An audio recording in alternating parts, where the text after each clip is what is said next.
Hello, I'm Sean Finnegan, and you are listening to Restitutio, a podcast to get you thinking about biblical and historical Christianity, to challenge you to follow Christ, and to inspire you to lead a consecrated life.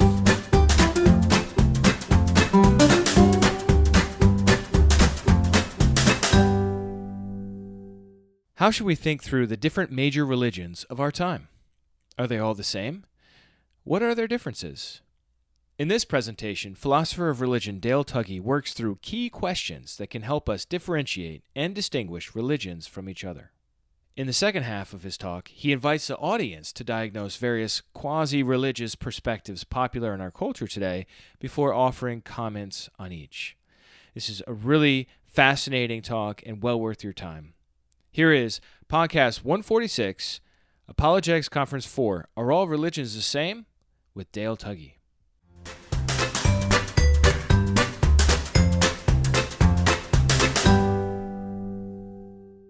So my name is Dale Tuggy. I'm a philosopher of religion.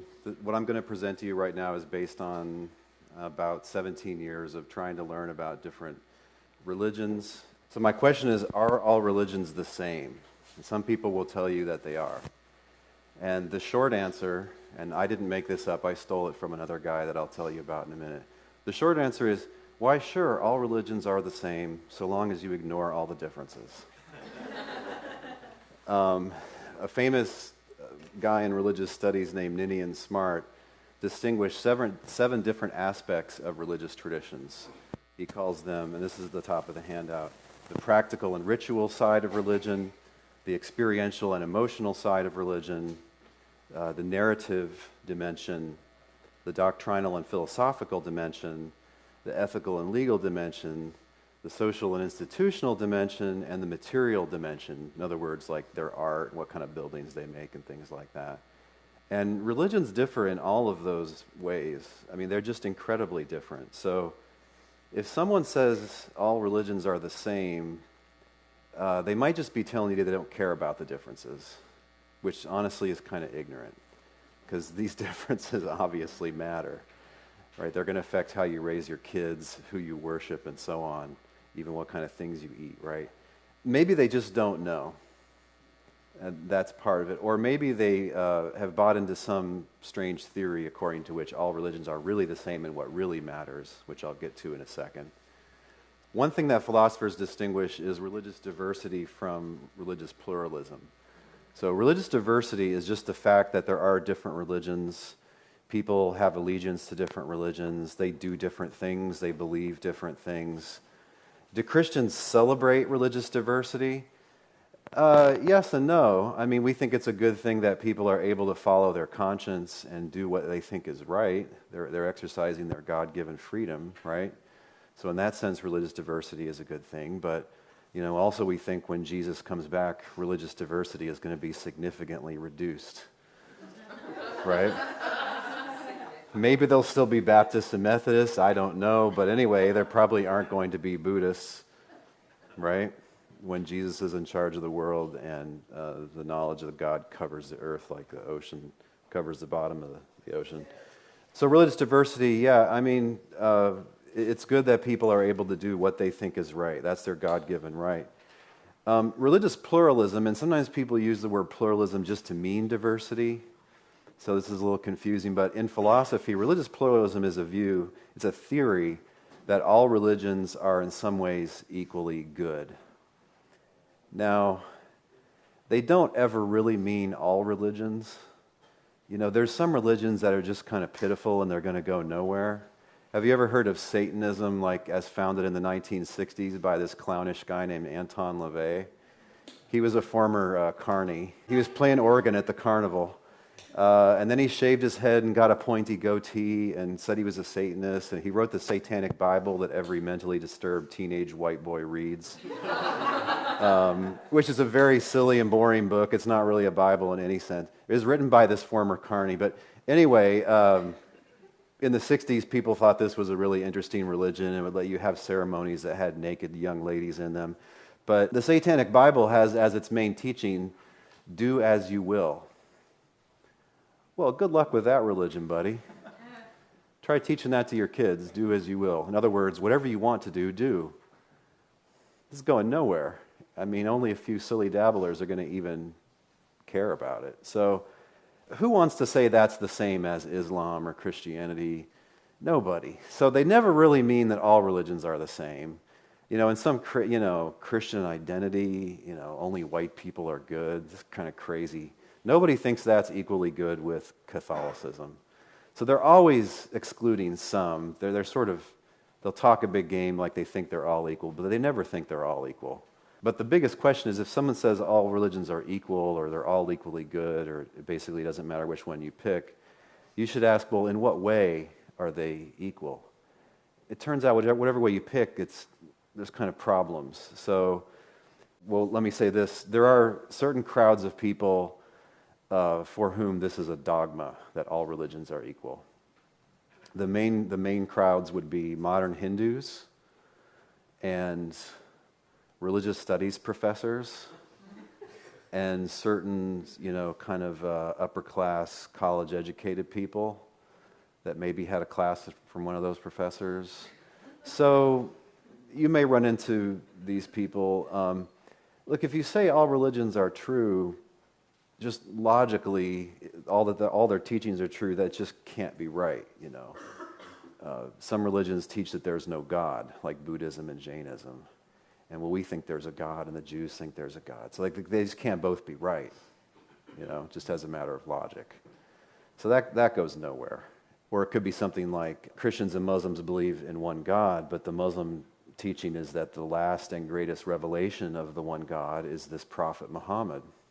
And Christians think that the last and greatest revelation of God is Jesus, the Messiah. And those cannot both be true. They can't both be the last and greatest revelations. They're not the same guy. Okay. Yeah, the all true kind of just falls down as soon as you start to think about it at all. Sometimes they might mean that all religions, or all the respectable ones that educated people enjoy playing around with, they all have equally good effects on their adherents or good effects on the wider world. Really? I mean, that's an empirical question. You'd have to actually study that and look at the people. And you can't just say that as an article of faith. I mean, how would you know that? Just, I can just tell right now they all have equally good effects. Wow, man. You've got superpowers, don't you? Now, there is something that's true in the area, which is a system can't get to be a major world religion unless it works pretty well. So just to use as an example, Hindus or Buddhists, are they in favor of marriage? Yes, at least not for monks and nuns. But yes, generally, marriage is good. Motherhood, yes. Adultery, boo, we're against that. Stealing, no, we don't like stealing. On moral questions, there's going to be a lot of common sense overlap. Well, it wouldn't have got to be a big world religion unless it worked well enough with human nature. So, but this is kind of a trivial point. I mean, here's a comparison. Think about any of the fad diets you've ever run across. I'm going to only eat grapefruit. I'm going to only eat meat. I'm going to eat only raw vegetables, whatever. They wouldn't get to be fad diets unless they worked okay, at least for a lot of people, right? If it was like the all arsenic diet or the all beer diet, it would just fall on its face immediately, right? It'd go nowhere. Okay, so these religions that have been around a long time, like just to be passed on to generations and to even just appear halfway plausible to smart people, like there has to be some truth there and some good ethical values. Otherwise, they wouldn't have got to be popular, right? Little cults and so on that have, everybody can have sex with everybody. Oh, that works really great for about 6 months. Everybody hates everybody. Right? And then the whole thing just blows apart and it's all over, right? Little communes try this over and over. You'll never get a big, long-lasting tradition that way. Okay, so do they have good effects on the world? They have to, or they wouldn't still be around. A good effect could just be valuing monogamy in marriage and parents being responsible to their children and things like that. Some pluralists think that all religions involve interacting with the same being. Really? That's interesting. How would you tell that? That's a tough question to answer. I mean, that's not what the people in the religions think. Take Buddhists, they might think they're interacting with the Buddha, and they don't think that's the same being as God. So you're going to swoop in and say, no, they're really all interacting with the same being. That's a theory. Out of all the theories I've heard today, that's one of them, but I can't say a lot more about it. There are philosophers that have tried to develop this. Sometimes a pluralist means that all religions will equally well get you the cure, whatever religion's supposed to get a person. Someone might say you can be saved or you can be reconciled to God through any religion. Really? A religion that doesn't involve belief in God is going to reconcile you to God? Strange. Or if you think the cure is, obtaining nirvana, how is a religion that doesn't believe in nirvana and never talks about it and doesn't try to do anything to get that goal, how are they going to magically get that goal anyway? So it's not very plausible. Now, when I said a while ago, someone that says all religions are the same might be in the grip of a theory. If you ever read books about religions, there's an author named Houston Smith, and this guy sold millions of books, and he was a big-time kind of a educated religious tourist. Like, he would go around, try out all the different religions, and he kind of thought he could sort of combine them. But the view that he eventually comes up with, and it's very strange, but the basic thought of it is there's an essential core that's the same in all religions, just some kind of mystical experience. And so in that way, all religions are the same. They all involve the same unusual experience of something or other. Okay, but it's hard to swoop in as an outsider, someone who's not a member of that religion, and say, I'll tell you what really matters here, my friends. I'll tell you what's really essential. All this other stuff doesn't matter, but what's really essential is what I say. Okay, Mr. Professor, that's interesting that you think you can determine what's essential to all religions. But that's a view that you will run across sometimes if you're reading books. And that's a problem with reading books about religions, by the way, is that the person might have some really wacko ideology, frequently pluralistic in some way.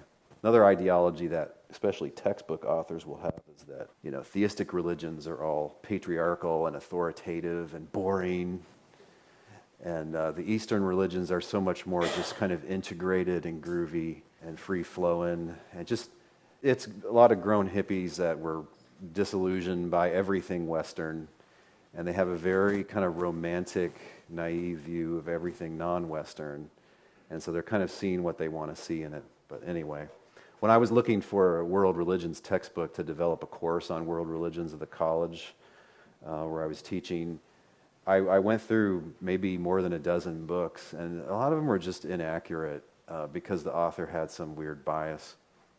At the bottom of the handout, I recommend a good book in that. But okay, so there's all these different aspects of religion. Religions are wildly different in the stories they tell, in the art they produce, in their institutional structure. To me, out of those 7 dimensions of religion, the one that's really foundational is the doctrinal and philosophical. It's what they teach about reality that's really key. If you understand that, you will then be able to understand the artwork, the institutional structure, the experiences and emotions, the rituals, right? To get it all, you have to understand the teaching. What do they think is real? What do they think about human beings? Do they believe in God, or do they believe in some ineffable something? So that's really, I think, what's properly focused on if you want to understand a religious tradition. And a key part of their teaching is 4 claims. And this is not original to me. I would say nothing in this talk is original to me. This is taking a lot of good stuff from different scholars. You can talk about a religion's diagnosis, cure, its methods, and its exemplars, or exemplar. And so I want to explain what those are and why this could be relevant to you as you try to think in a Christian way and interact with people who are interested in different religions and even just sort of understand different religions from a Christian perspective. But first, let me say 2 things that can trip a person up, that can trip a Christian up. Christianity is more doctrinally focused. It's more focused on truth than any other religion. And consequently, we're very quarrelsome. Islam probably comes in second place, but we care a lot about teaching. I mean, in a sense, it's kind of mostly about the teaching, right? Why do we spend so long on sermons? Why are we so bookish? Why do we write so many books? Why do we read so many books? Why do we take all this teaching so dang seriously? A lot of religions aren't so much that way. Like, if you just want to be a part of the community and do the rituals, that's cool with them. They don't particularly care what you believe in a lot of cases. This is true of Hindus especially. You could believe just about anything, and you could be a Hindu as long as you keep the food rules, go and keep the holidays, and observe other traditional practices, caste distinctions, and so on. In modern times, Jews are not nearly as doctrinal as Christians. You could be an agnostic, but, are you showing up for the meetings? Are you keeping whatever rules they think should be kept? Right? They differ about that. So that's one Christian assumption. You should not assume that other religions really care about doctrine and teaching as much as Christians do, because they don't. They generally, that's a little bit less central. Another assumption that Christians have is that there's really one teaching per religion. There's one theology per religion. Nope. It's more complicated. Sorry. So when I talk about diagnosis and cure, different types of Christianity even are going to have wildly different diagnoses and cures. But even more so, different types of Buddhism, different types of Hinduism, different types of Judaism.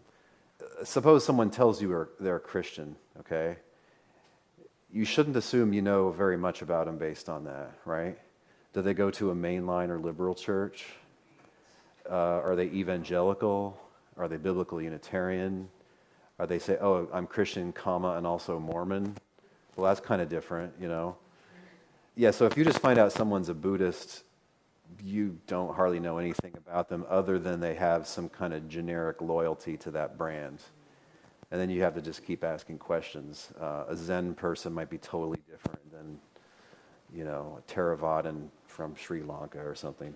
But anyway, so there's 4 core claims in any religion is going to teach. Anything that's, bigger than like a tiny tribal religion somewhere, I think, is going to address these questions.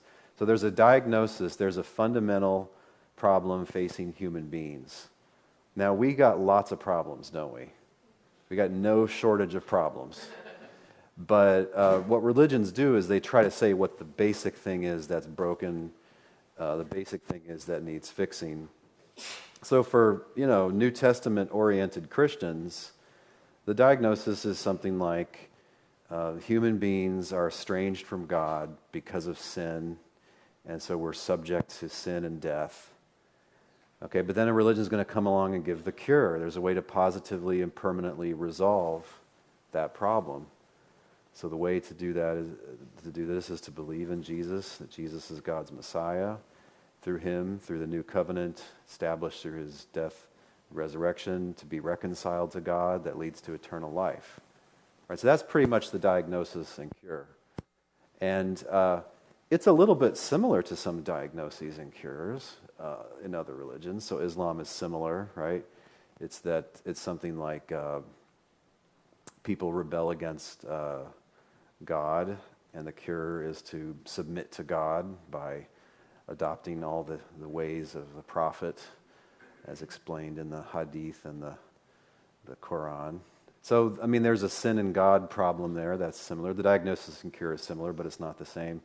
Right? Another religion is going to be just wildly different. So, if you read the earliest Buddhist texts, which a lot of people don't, but if you read the earliest ones called the Pali Canon, the diagnosis is something like you're trapped in the realm of rebirth. You're trapped in a realm of just pure suffering and futility.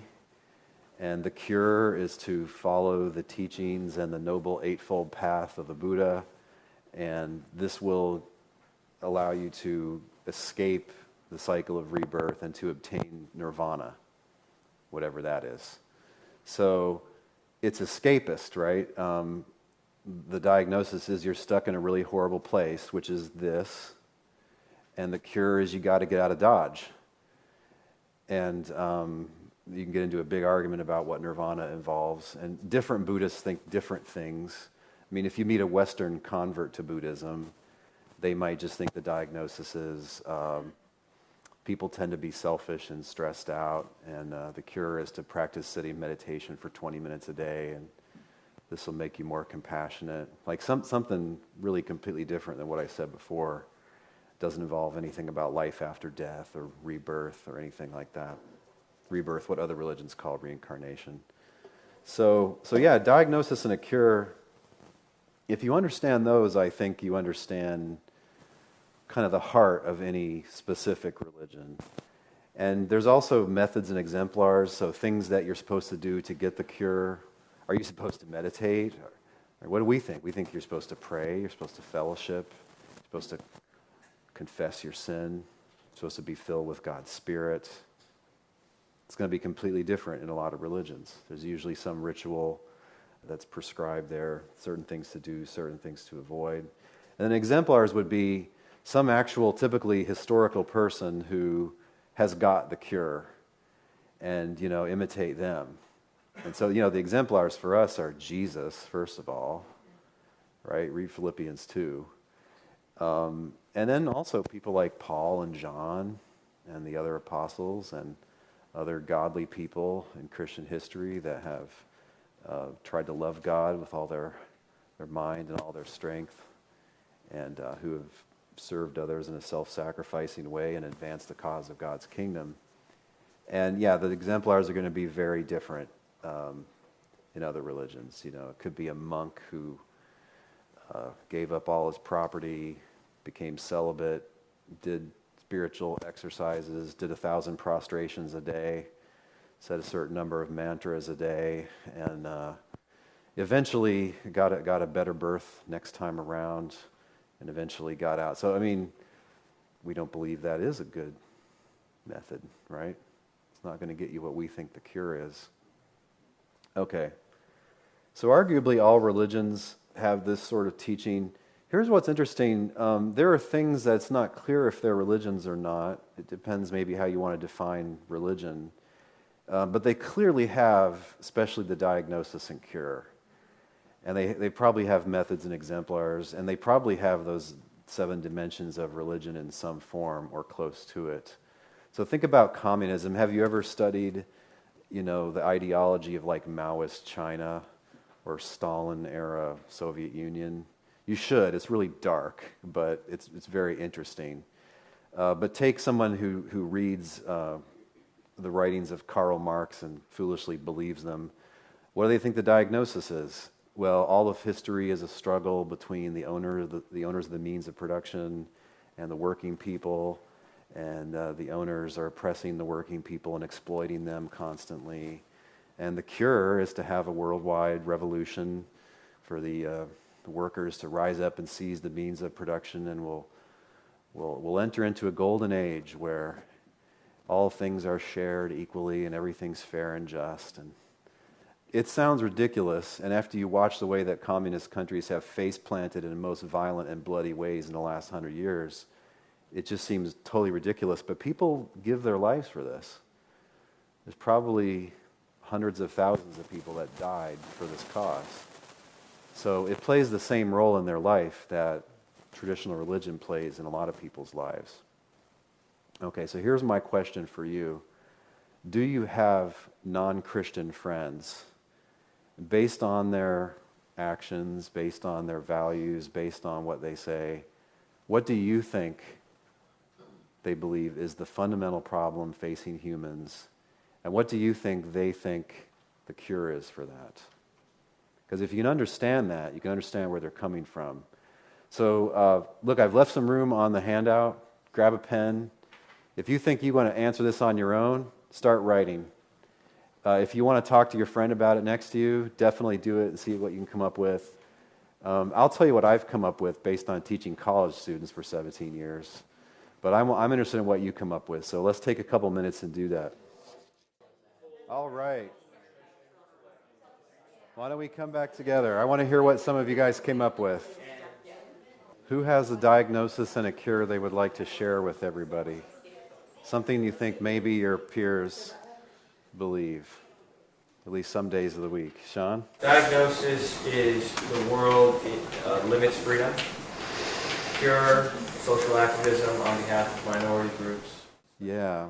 Lately the trans, like take up the cause of the trans folks and immigrants.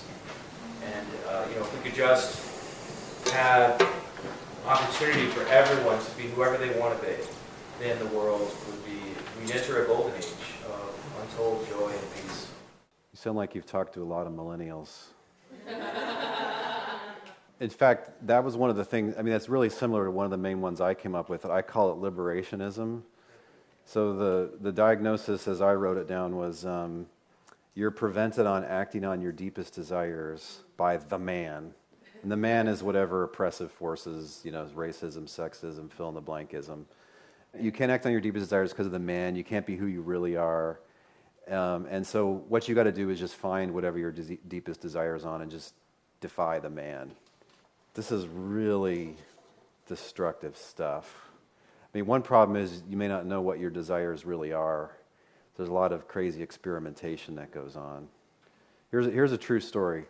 Right, so you might try out polyamory, inventing your own gender, all kinds of things that you later deeply regret based on this ideology.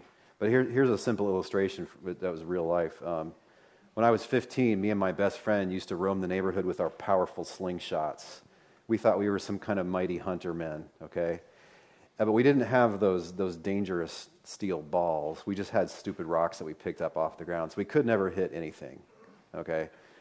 But we'd go around, we'd shoot at birds, and the rock would go sideways. And this was our entertainment, okay? So my friend is walking home from school one day without the slingshot, and he sees a squirrel. And he goes into mighty hunter mode. He gets a rock, and he pegs the squirrel and kills it, and then he cries. He didn't know what he really wanted. He thought he wanted to kill that squirrel and be a mighty hunter, but he didn't have any idea, right? So it's kind of like morning after regret. Like, oh, what did I just do, Yeah, it ignores human nature, basically. We know what kind of things human needs. And you don't have to reinvent it. You're a human, whether you like it or not. What else did you guys come up with? We came up with the diagnosis is the world is somehow out of balance and there is darkness and evil in it. The cure is to tolerate everyone and otherwise silence, defeat, or destroy those who are seen to perpetuate the problem, either large groups of people or individuals. So it's just people aren't accepting enough. And if we could just violently bash people into accepting everybody. Yeah. It's a strange view, isn't it? Because everybody doesn't tolerate and accept some things. If you see your neighbor beating their kids, you're going to call the cops. What, are you intolerant? If you know a guy that beats up his girlfriend, you're going to try to convince her to leave. And you're going to tell other people not to date him. Right, so if you find out what people's worldview is in this sense, that you can then challenge it. Does it really fit the facts of experience? Is it really as plausible? Our diagnosis and cure work. You can observe it in people's lives. They get rid of that guilt. They get rid of that self-hatred. They love God. They love other people. And they're people that you want to be around. And they don't despise the human race anymore. So this compares well to other diagnoses and cures. What else? I know there's a couple more out there. Environmentalism. What about it? What's the diagnosis? Feels the way we live today is killing our earth. So the cure is we gotta get rid of all those things to change how we live. That's a big hypocrisy because nobody wanted to give up anything. Yeah, this one hits home because I have friends that I love who have replaced any traditional religion with this. And the diagnosis is we're hanging by our fingernails, about to fall off the cliff because we've just sucked Mother Earth dry. And there's no more milk in there. It's like an empty balloon.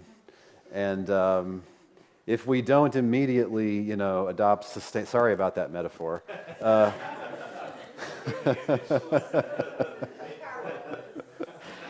Just be glad I don't have any PowerPoints.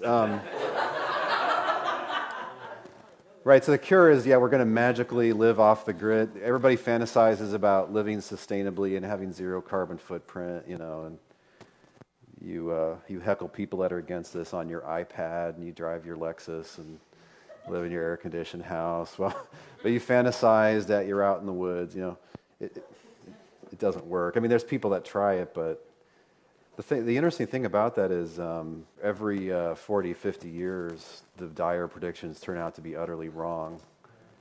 You know, it used to be global cooling in the 70s, and then the oil was all going to run out, but then we figured out how to get out of the shale layer, and now it's not going to run out. And look, I'm not against responsible environment stuff. I don't think anybody is really anymore, but do you believe in God? Do you think God is going to let us self-destruct?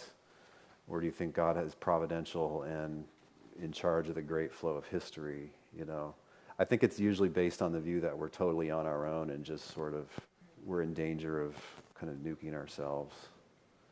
But yeah, you know, there's a strong misanthropy that comes along there too.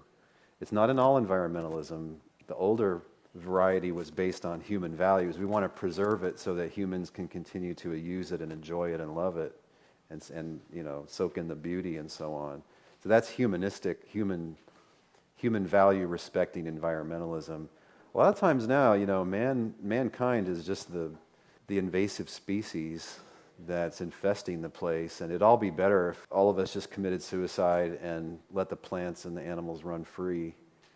But is that true? I mean, look, it seems to me that diversity of species and natural flourishing of natural environments goes hand in hand with our taking care of things. Right? We're the only ones that even care about all these things. Gee, it kind of looks like we're designed to be in charge of the place. You know? They kind of sense that too. Yeah, what else did you come up with? What kind of...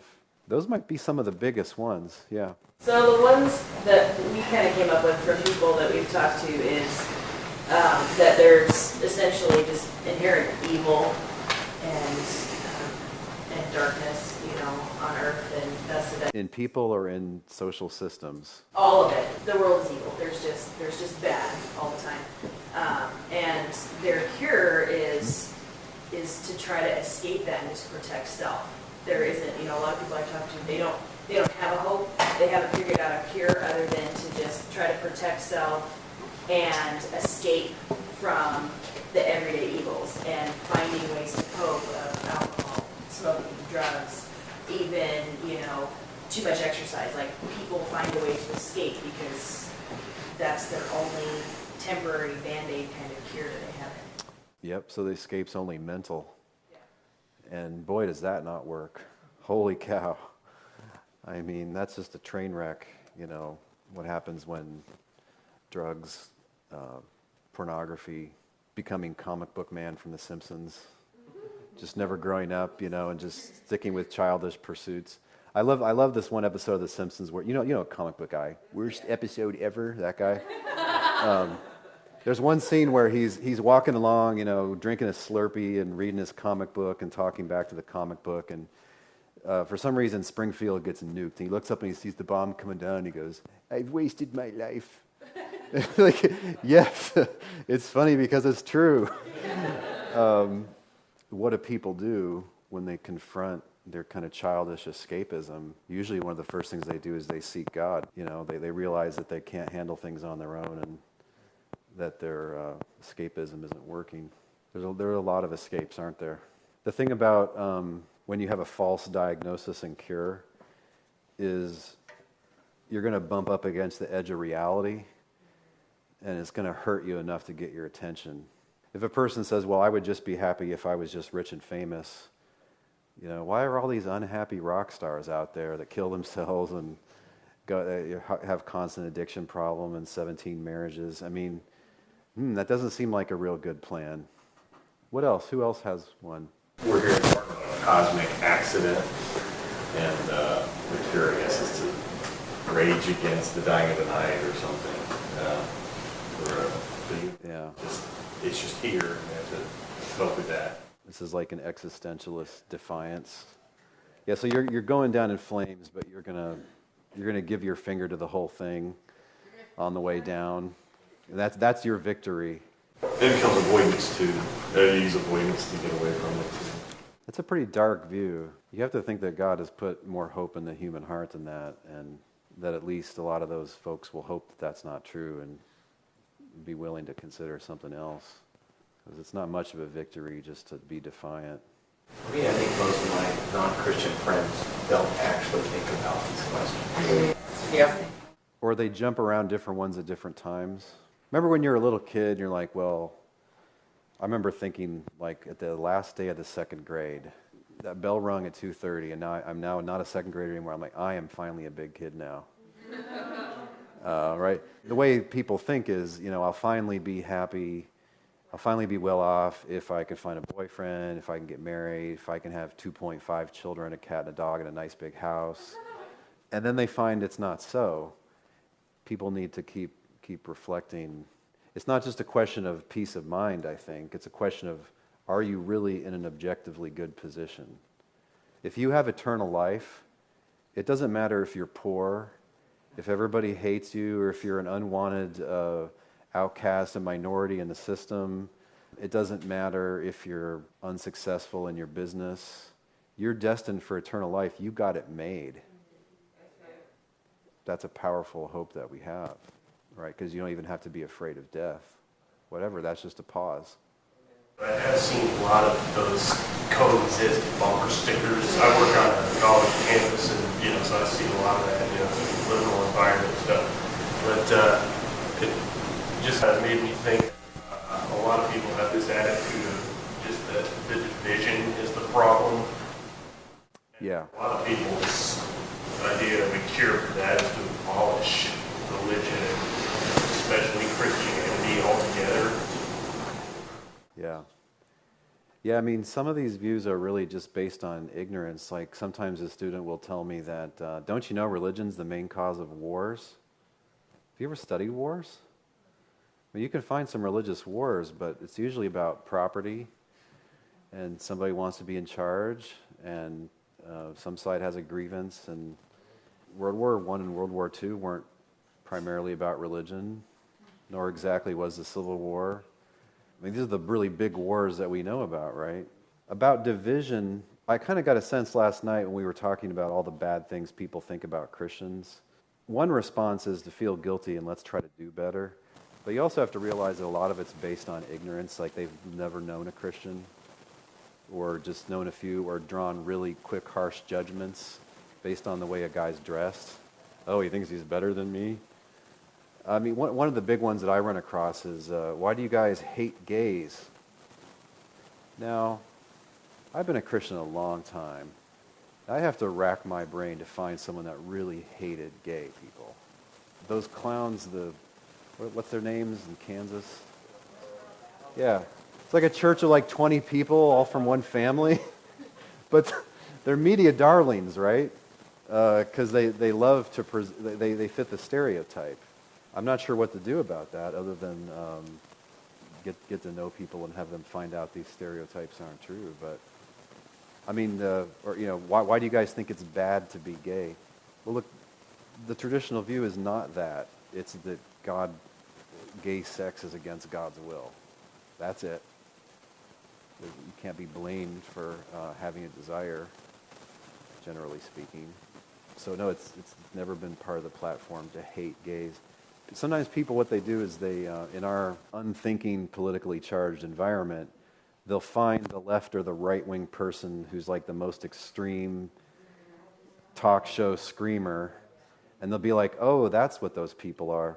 I lived for a while in the godless Northeast, and yeah, a lot of them think that Christians are just whatever, like the worst Republican they could find thinks. And now this is ignorant, because you don't have to be a Christian to be a Republican. And there are churches that make a big mistake of politicizing the whole thing. Right? So then we've got to keep the gays from invading our schools with their propaganda and so on. They think that's hating gays. Well, it's consistent with hating gays. But anyway, that's just not something that we teach. It's just that we have a rather strict sexual morality. It's also strict on, unmarried people and et cetera. Does anybody else have another one they wanted to share, a diagnosis and cure? The problem is that people are mean, and I mean, in general, and so all the mean things, if we just stop being mean and be nice, then we can, the world can be a better place. And that's where you get like when people have different ideas, for instance, on how medical budgets and things of the government should be taken care of. What happens is one side will say the other side is evil or bad, and they're being mean, rather than they just have different ideas of how to fix the problem. Right. And I think Yeah. it's the same thing in religion. Different political philosophies. Just, I've met a lot of nice Muslims and Hindu people and all kinds of stuff over the years, and just being nice because you have to agree on the problem first, and then on how to fix it, which is kind of what people have said. But then the other one that I was just thinking about is science, because I have we call him bio dad, bio grandpa, because it's my biological grandpa, but he kind of hasn't been in the picture because he left when he was young. And he was a Christian, but he's like totally left, and he's really big into science. And I think it's like Walt Disney. I think he got before or after he died, he was frozen in cryosleep. So people put a lot of hope in science, and so it's like the idea of we're evolving, like X-Men. We're going to grow wings or gills, and if we just put more research into science, we can find the cure to death. Because that's one thing that's similar between people who are in science and then people in religion. Death seems to be the main problem, and they either say that it doesn't exist, death is just a change of state, or if they do agree that it's a problem, in the science view, well, one day we can figure out how to keep replicating cells. And so they look to science. Yeah. Sci-fi kind of fantasy. And people really believe, I think it makes sense. Sci-fi culture does replace religion for some modern people. It's called transhumanism. Yeah. Science and religion is a big topic. I would just give one piece of advice, which is if someone tells you science says this, watch out, because that's very often just some ideology that's been attached to science. So if they say science says, for instance, there's no life after death, what science would that be? Chemistry? Geology? Maybe psychology? Like there isn't a science that's going to give you that kind of answer, right? Or science says that there is no God. Like, which science is that part of biology? Because it doesn't seem like it. So there's usually a philosophical underpinning of naturalism, and they're just putting the brand name of science on what their philosophical opinions are. And it usually goes back to destroying religion, because a lot of your, what's the guy, he's a younger guy, Sam Harrison? Yeah, Sam Harris, yeah. He's probably my favorite atheist. But, because he says a lot of really interesting stuff, and if you ever, him and George Peterson have some cool conversations. But they think that there's certain aspects to morality that are good, but religion as a whole are bad. We need to just focus on science, which is factual. Then we won't argue, and we won't fight. Yeah, well, I mean, look, religions are trying to be factual. When they tell you the diagnosis and cure, those are supposed to be facts about the world, the real world, and about the human beings as such. A lot of times, someone who wants to wave the banner of science, they think that all knowledge is scientific knowledge, or all knowledge is empirical knowledge, or something like these. These should be challenged. But anyway, that's another topic. I think I'm out of time. Sure. So I have an answer for the science thing. Okay. First, who do you think invented science? God. And physics. And second... A lot of theists, really, in history. And when I was in college, I took a biology class because it was required for my major. And practically day one, she taught us the difference between natural science and the supernatural. The supernatural cannot be proven or disproven by natural science. Yeah, science is by definition based on empirical observation. Empirical observation can't deal with certain kinds of facts. Like last night we were talking about moral facts. Imagine you see one guy punch another guy in the face. Did you just see something wrong? Well, maybe you did, maybe you didn't. Okay, but science is going to tell you the answer. Maybe these guys are just playing a fun game, or they're rehearsing a movie role, right? And maybe nothing wrong was done, but maybe the first guy just assaulted the second guy. So there's facts about whether it's right or wrong. Science is not going to tell you. Science is going to tell you if it's right or wrong to abort a fetus. It'll tell you that if the fetus feels pain at a certain point and things like this. It'll tell you what's happening at different stages of development. So science is not qualified to answer, well, lots of questions. lots of even historical questions. Human reasoning is broader than science, and human reasoning was around long before there was any science. Look, science did not, what we mean by science, it didn't really exist before about the early 1700s. I mean, before that, there was natural philosophy, but we probably wouldn't call it science. But anyway, yeah, human reason's been around before, and there's still more to it than there is to science. Is a subset of human investigation. So, thanks so much, guys.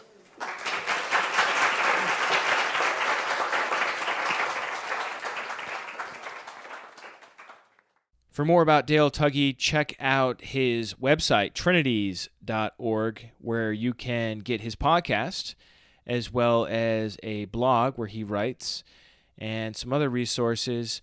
Also, I've recorded several other podcasts with Tuggy that you should check out if you're interested in him, where he talks about his book called What is the Trinity, as well as his own journey of faith.